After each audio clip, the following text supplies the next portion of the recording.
Hi, it's time for a positive story about Dutch food. Have you ever wondered what typical Dutch food is? I started thinking about it and I came up with a fair amount of typical Dutch things. I've added some recipes and the pronunciation of the Dutch words.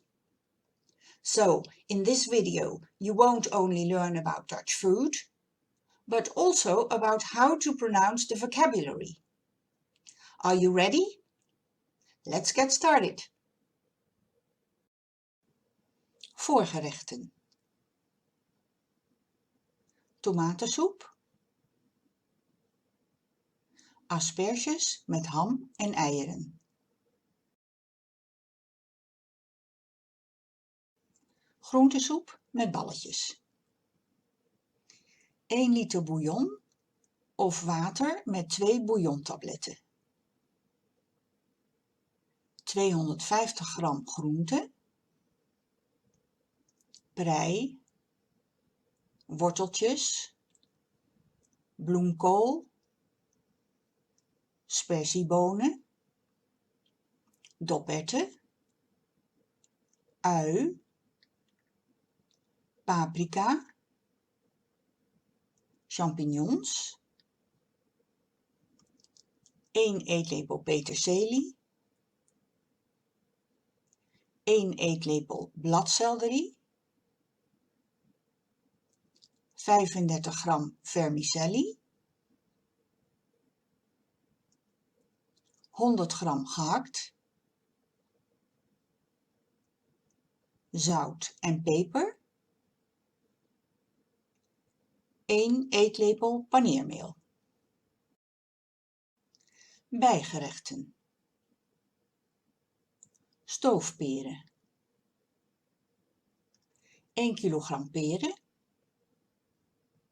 geschild en uitgeboord.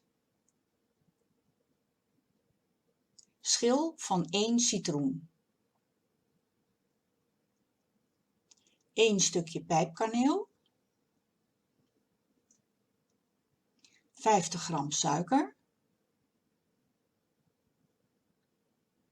3/4 liter bessensap of 250 milliliter rode wijn. Maïzena. Appelmoes. 1 kilogram appelen, geschild en in stukjes. 75 gram suiker, de ijskast, rabarbermoes, Nederlandse toetjes of nagerechten, vanille of chocoladevla en bitterkoekjespudding. Wentelteefjes. 1 ei, 20 gram suiker, 1 theelepel kaneel, 2 deciliter melk, 3 sneetjes brood, ontkorst, olie of boter om in te bakken, suiker, stroop of honing. Rijstebrei met rozijnen. 200 gram paprijst, 1 liter melk,